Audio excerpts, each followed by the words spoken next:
أحمد داي غرز كركي الله يا ترى مكة البركة. أحمد داي ما يريعون معنا الله يا تاركا كلهم da sunan ka zuciya kan yi farin ciki domin gaskiya ta zama maka ado. Riya tona mana shi ne ginshirinka, kana tafiya da mutunci a ko'ina. Ahmadu dai gwarzon kirki Allah ya gyara maka albarka. Ahmadu dai biriya hona mana Allah ya tare ka kullum. Karamci na kaya shahara a gari mai nema baya barinka da barbashin ciki. Haturi na ka kamar ruwan kogi mai iban bano da kwanciyar hankali. Ahmadu dai gwarzon kirki Allah ya tara maka albarka.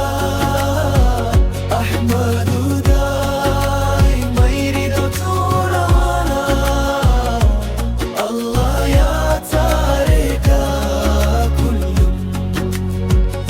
Mai tausayi ga babba da yaro, mai taimako ga mabukata da marasa tayarfi. Kana hidimar al'umma cikin gaskiya ba tare da neman yabo ko alfahari ba. Hausawa sun ce kirki madubin mutum, kai kuwa kirki ya zama abin koyi. Sun kuma ce nagari baya hinna ne domin hasken halinka yana bayyana.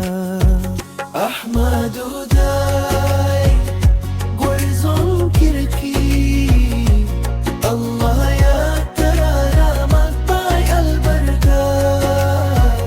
Ahmadu dai bibiya muna mana Allah ya tare ka kullum.